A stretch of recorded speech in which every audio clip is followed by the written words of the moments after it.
সারা রাত্র আপনি জাগরণ ছিলেন, আপনার বাহ্যিক দৃষ্টিকোণ থেকে অনেক আমল আপনার মধ্যে পাওয়া গেছে, কিন্তু সুন্নত তরিকা না হওয়ার কারণে আপনি বিন্দুমাত্র সওয়াব পাবেন না। আর যদি কারো 1 ঘন্টা 1 মিনিটও সুন্নত তরিকা মতে অল্প কোনো আমলও যদি নাকি হয়, এর বিনিময়ে আল্লাহ তাআলার কাছে আপনি অনেক অনেক কিছু পেয়ে যাবেন। এই জন্য আমাদের প্রত্যেকটা আমল হওয়া দরকার সুন্নত তরিকা অনুযায়ী। কোন আমল যেন খেলাফে সুন্নত, রাসূলের তরিকার পরিপন্থী যেন না হয়, আল্লাহর হুকুমের বিপরীত যেন না হয়। আমরা কোনটা সুন্নত তরিকা কোনটা খেলাফে সুন্নত এটা আমরা জানবো কখন? উলামায়ে কেরামের কাছে যখন আমরা আসবো, এই সমস্ত ইসলাহি মাহফিলে যখন আমরা আসবো, তখন আমরা উলামায়ে কেরামের জবানের থেকে আমরা শুনবো এই জিনিসটা সুন্নত, এই তরিকাটা সুন্নত তরিকা। আমলের এই পদ্ধতিটা সুন্নত তরিকা মতে হয়, আর আমলের এই পদ্ধতিটা বিদআতের পদ্ধতিতে হয়। এগুলা তো নিজেরা আপনারা জানবেন না। উলামায়ে কেরামের জবানের থেকে আপনারা যখন শুনবেন, তখন আপনারা তারতম্য করতে পারবেন যে কোনটা হক কোনটা বাতিল, কোনটা সঠিক কোনটা বেঠিক, কোনটা ঠিক কোনটা বেঠিক, এটা আপনারা নিজেরা সিদ্ধান্ত নিতে পারবেন। তখনই সিদ্ধান্ত নিতে পারবেন যখন উলামায়ে কেরামের দরবারে বসবেন, উলামায়ে কেরামের মজলিসে বসবেন, উলামায়ে কেরামের জবানের থেকে কিছু কথা শুনবেন। এজন্য বলতেছি, অনেক আমল খেলাফে সুন্নাত হওয়ার কারণে বিনিময়ে কিছুই পাওয়া যায় না। আর ছোট্ট থেকে যে ছোট্ট আমল, ছোট্ট থেকে ছোট্ট একটা আমল সুন্নত তরিকা মতে হওয়ার কারণে আল্লাহর কাছে এটার উজরত, এটার প্রতিদান অনেক অনেক বেশি পাওয়া যাবে। আমরা অনেক সময় আমল করিয়ে দেখে গেছে আমলের থেকে বঞ্চিত। হাদিসে মধ্যে আল্লাহ রাসূল বলেন, আতাদরুন মাল মুফলিস? ও আমার সাহাবায়ে কেরাম, তোমরা কি জানো গরীব, গরীব কে, অসহায় কে, তোমরা কি জানো? সাহাবীরা বলল, আল মুসলিম মুফলিসু মান লা দিরহাম লাহু ওয়ালা মাতা। যার কোনো টাকা পয়সা নাই, যার কোনো মাল আসবাব নাই, সে হলো গরীব, অসহায়, মুফলিস। আল্লাহ রাসূল বলেন, তোমরা যেটা ধারণা করছো আসলে এরকম নয়। ইন্নাল মুফলিসা, গরীব হইলো ওই ব্যক্তি, তোমরা তো বলছো তার মাল নাই, যার টাকা পয়সা নাই, দিরহাম দিনার এগুলা নাই, সে হলো গরীব।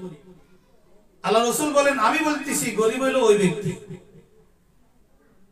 মাইয়াতি ইয়াউমুল কিয়ামাতে বিসসালাতিন ওয়া সিয়ামিন ওয়া যাকাতিন, যে ব্যক্তি কিয়ামতের ময়দানে অনেক নামাজ নিয়ে আসবে, অনেক রোজা নিয়ে উপস্থিত হবে, অনেক যাকাতের আমল নিয়ে উপস্থিত হবে, অথচ সে এত আমল নিয়ে আসার পরেও ওকাত যারাবা হাযা, ওকাত সাতামা হাযা, ওকাত সাফাকা দামা হাযা, ওকাত যারাবা হাযা, হাকাযা ফি হাদিস শরীফ। এভাবে হাদিসে মধ্যে আসছে, তুমি সে অনেক আমল নিয়ে যাবে, তার আমলে অনেক রোজা আছে, নফল রোজা, ফরজ রোজা, তার আমলে অনেক নামাজ আছে, ফরজ নামাজ, নফল নামাজ, যাকাত, দান খয়রাত, অনেক কিছু আছে।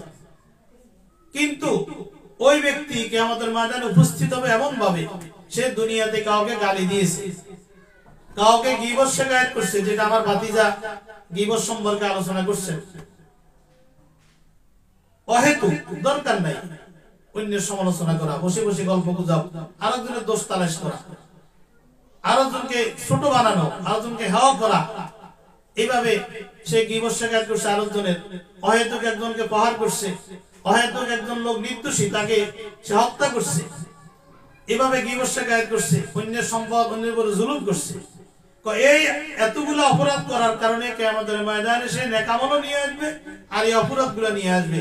তখন যে ব্যক্তির সে গীবত শিকায়ত করছিল, যে ব্যক্তির চগলখড়ি করছে, যে ব্যক্তির উপরে জুলুম করছে, যে ব্যক্তির হক নষ্ট করছে, যে ব্যক্তিকে অহেতুক গালিগালাজ করছে, যে ব্যক্তিকে অহেতুক মারছে, হত্যা করছে, ওই ব্যক্তিকে এই ব্যক্তির আমলগুলো দেওয়া হবে। একে একে দিতে দিতে দিতে সব আমলগুলো তার শেষ হয়ে যাবে।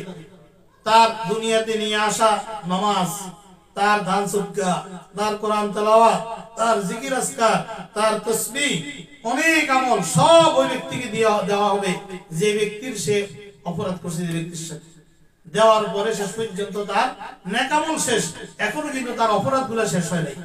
হাদিসের মধ্যে আসছে তখন ওই যে ব্যক্তির ক্ষতি করছে, যে ব্যক্তির গীবত শিকায়ত করছে, ওই ব্যক্তির যে অপরাধগুলা ছিল, কারণ সেও তো দুনিয়াতে কিছু গুনাহ করছে, এর গুনাহগুলাকে ওই ব্যক্তি যে অপরাধ করছে তার আমলনামার মধ্যে ছাপিয়ে দেওয়া হবে।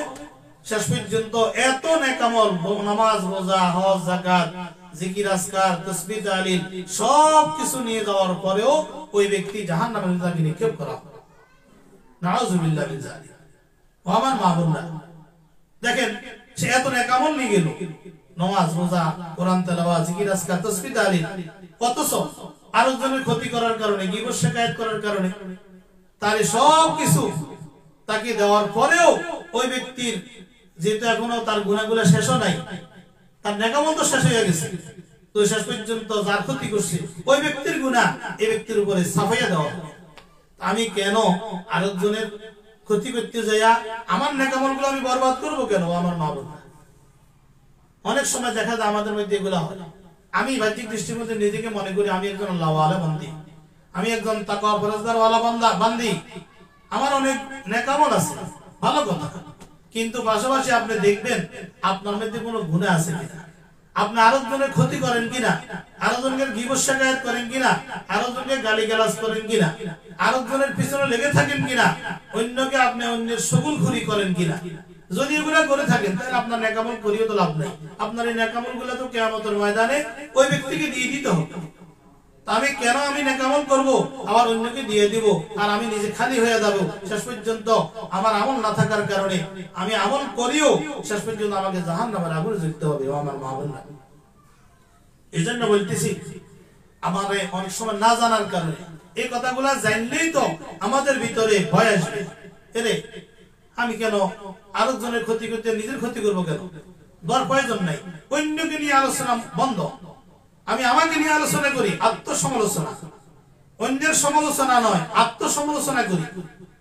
আমি তো সবচেয়ে, আমার ভিতরে এই দোষ আছে, আমার ভিতরে এই দোষ আছে, আমি আরেকজনের দোষটা কেন তালাশ করি? আমাদের অবস্থা হলো নিজের আত্মসমালোচনা আমরা করি না।